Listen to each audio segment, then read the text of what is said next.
इतवार को सोचा था पर मेहमान आ गए तो उन्हीं में व्यस्त होना पड़ा। आज भी छुट्टी है और नाश्ता भी पकौड़ियों का भरपेट हो चुका है। खाना आराम से बनेगा। रसोई का हर कोना उसने रगड़ रगड़ कर अच्छी तरह चमकाया। फिर रैकों पर साफ अखबार, प्लास्टिक बिछाए। अंदर जब कुछ सर्दी लगने लगी थी तो सोचा थोड़ी देर धूप में बैठकर अखबार पढ़ लूं, फिर खाने का काम शुरू होगा। तब तक रसोई घर भी सूख जाएगा। अखबार लेकर शीला छत पर अभी आई ही थी कि पति विनोद की आवाज सुनाई दी। अरे भाई, कहाँ हो? आज खाना नहीं बनेगा क्या? ये कहते हुए वह भी छत पर आ गए। अभी तो भरपेट नाश्ता हुआ है सबका, आपने भी तो किया है। शीला, जानती हो मैं नाश्ता नहीं करता हूँ। बच्चों का मन रखने के लिए 2-4 पकौड़ियाँ ले ली थी। मुझे तो हर रोज 10 बजे खाने की आदत है। फिर भी बहस किए जा रही हो। क्यों? आप इतवार को सबके साथ देर से खाना नहीं खाते हैं। पर आज इतवार नहीं है। अब नहीं बना है तो और बात है। मुझे तो पहले ही पता है कि आजकल तुम्हारी हर काम को टालने की आदत हो गई है।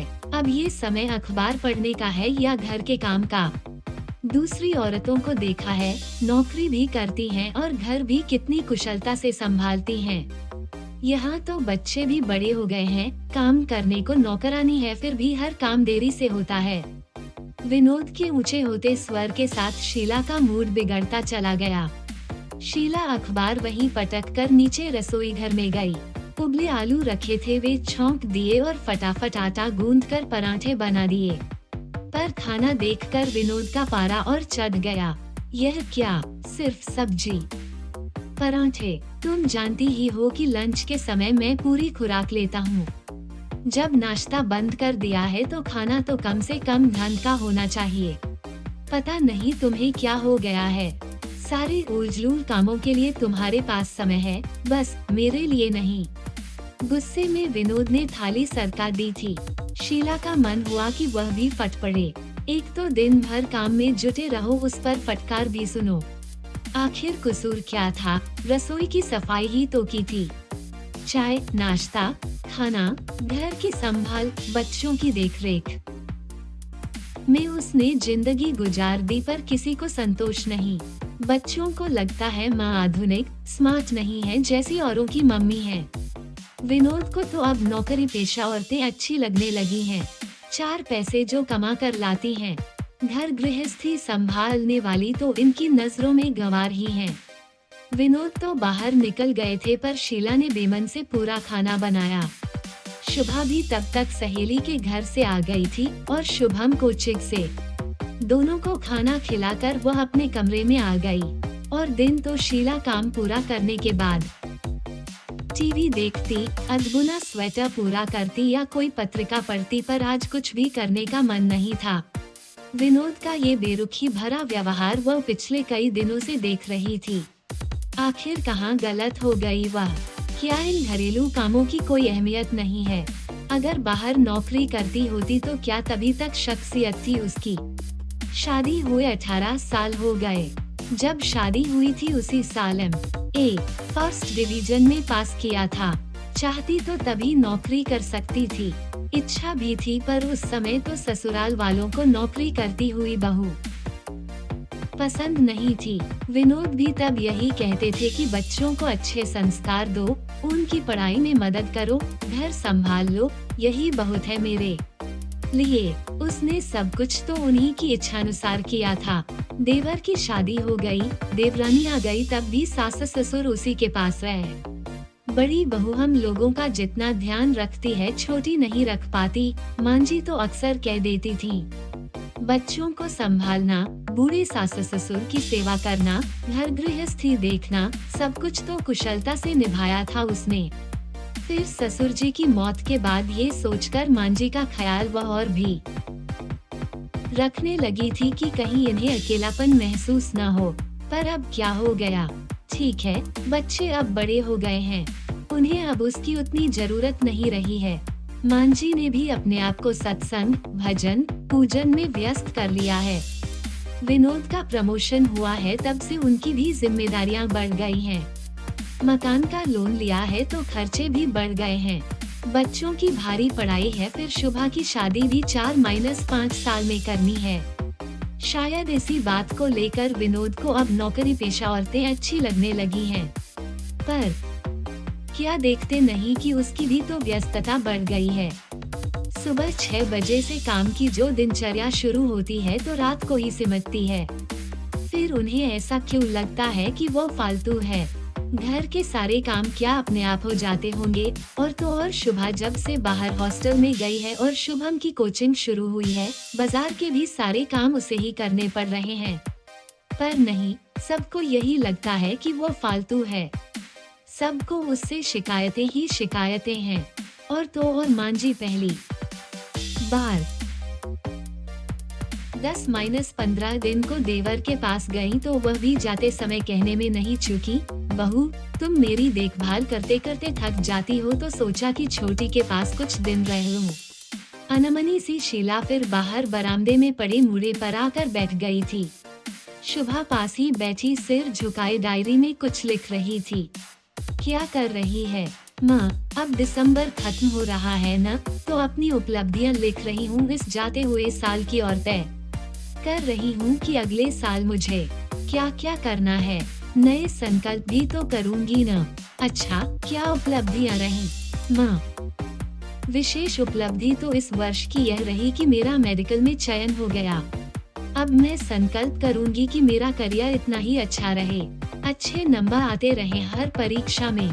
शुभा कुछ सोचते हुए बोली, मामा, मैं अपनी ही नहीं शुभम और पापा की भी उपलब्धियां लिखूंगी। देखो ना, शुभम को इस साल स्कूल में बेस्ट स्टूडेंट का अवार्ड मिला है और पापा का तो प्रमोशन हुआ है ना। शीला ने भी उत्सुक होकर शुभा की डायरी में झांका था तो वह बोली, मामा, आप भी अपनी उपलब्धियां बताओ, मैं लिखूंगी। और आप अगले साल क्या करना चाहोगी? ये भी। शीला का उत्साह फिर से ठंडा हो गया। क्या बताए, कुछ भी तो उपलब्धि नहीं है उसकी।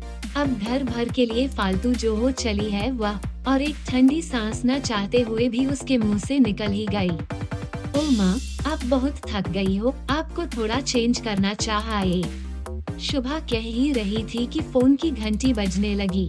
शुभा ने ही दौड़कर फोन उठाया था। माँ, मामा का फोन है, पूछ रहे हैं कि शेफाली की शादी में हम लोग कब पहुँच रहे हैं। लो, बात कर लो। हाँ भैया, अभी तो कुछ तय नहीं हुआ है। बात यह है कि इन्हें तो फुर्सत है नहीं क्योंकि बैंक की क्लोजिंग चल रही है। शुभम के अगले ही हफ्ते बोर्ड के इम्तिहान हैं, पर तू तो आ सकती है। शीला क्या जवाब दे ये सोच ही रही थी कि शुभा ने आकर दोबारा फोन ले लिया और बोली, मामा, हम लोग भले ही ना पाए पर मम्मी जरूर आएंगी। और शुभा ने फोन रख दिया था। माँ, आप हो आइए न, शुभा आग्रह करते हुए बोली, भोपाल है ही कितनी दूर, एक रात का ही तो सफर है, आपका चेंज भी हो जाएगा और नाते रिश्तेदारों से मुलाकात भी हो जाएगी, और फिर दोनों मौसियाँ भी तो आ रही हैं। माँ, आप यहाँ की चिंता न करें, मैं घर संभाल लूंगी, बस पापा और शुभम का ही तो खाना बनाना है, फिर लीला बाई है ही मदद के लिए। बस आप तो अपनी तैयारी करो। जाने का ख्याल तो अच्छा लगा था शीला को भी, पर विनोद क्या तैयार हो पाएंगे? शीला अभी भी असमंजस में ही थी, पर शुभा ने विनोद को राजी कर लिया था। फटाफट दूसरे दिन का आरक्षण भी हो गया और शुभा ने माँ की सारी तैयारी करवा दी। शादी की गहमागहमी में शीला को भी अच्छा लगा था। रात भर जागकर बहनों में गपशप होती रहती। सब रिश्तेदारों के समाचार मिले। भैया ने बेटी की शादी खूब धूमधाम से की थी। शेफाली के विदा होते ही घर सूना हो गया था। रिश्तेदार तो चल ही दिए थे, बहनों ने भी जाने की तैयारी कर ली थी। भैया, मुझे भी अब लौटना है, शीला ने याद दिलाया था। अरे, तुझे क्या जल्दी है? शोभा और शशि तो नौकरी पेशा हैं। उनकी छुट्टियां नहीं है इसलिए उन्हें लौटने की जल्दी है, पर तू तो रुक सकती है, भैया ने सहज स्वर में ही कहा था। पर शीला को लगा जैसे किसी ने फिर कोमल मर्म पर चोट कर दी है। सब व्यस्त हैं, वही एक फालतू है। वहाँ भी सब यही कहते हैं और यहाँ भी।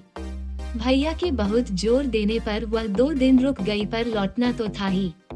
बेटी वापस जाएगी। शुभम पता नहीं ढंग से पढ़ाई कर भी रहा होगा या नहीं।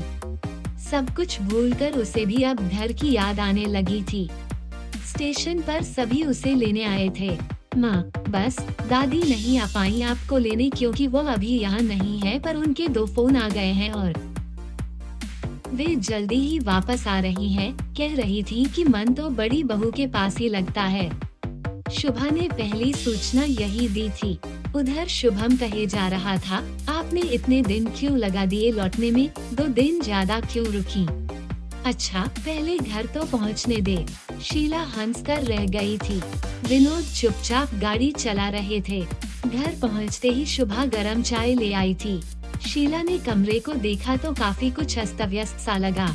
माँ, अब यह मत कहना कि मैंने घर की संभाल ठीक से नहीं की और रसोई को देख कर तो बिल्कुल भी नहीं। अब तो बस चाय पियो और फिर अपना घर संभालना। शुभा ने माँ के आगे एक डायरी बढ़ाई तो वह बोली, यह क्या है? माँ, अब तो अपनी इस साल की उपलब्धियाँ बता नहीं पाई थी, पर पापा ने खुद ही आपकी तरफ से यह डायरी पूरी कर दी और पता है सबसे ज्यादा उपलब्धियाँ आपकी ही हैं। लो, मैं पढ़ूं। शुभा उत्साह से पढ़ती जा रही थी। हम सबको बनाने में आपका ही योगदान रहा। मेरा मेडिकल में चयन हुआ आपकी ही बदौलत। मैं एक बार मेडिकल में असफल हो गई थी, तब आप ही थी जिन्होंने मुझे दोबारा परीक्षा के लिए प्रेरित किया और शुभम को स्कूल के बेस्ट स्टूडेंट का अवार्ड मिलना आपकी ही क्रेडिट है। सुबह जल्दी उठकर बेटे को तैयार करना, नाश्ते खाने से लेकर हर चीज का ध्यान रखना, उसका होमवर्क देखना, और तो और यह आपकी ही मेहनत और लगन थी कि पापा का प्रमोशन हुआ। पापा कह रहे थे कि जब कभी ऑफिस में किसी कारण से उन्हें लौटने में देर हो जाती तो आपने कभी शिकायत नहीं की, बल्कि उनकी गैरमौजूदगी में दादी को डॉक्टर के पास तक आप ही लेकर जाती रही। बस अब बस कर, शीला ने शुभा को टोका था। उधर विनोद मंद मंद मुस्कुरा रहे थे। अब नया संकल्प हम सब लोगों का ये है कि तुम इसी तरह हम सब का ध्यान रखती रहो। विनोद के कहते ही सब हंस पड़े थे। उधर शीला को लग रहा था कि एक घना कोहरा जो कुछ दिनों से मन पर छा गया था, अचानक हटने लगा है।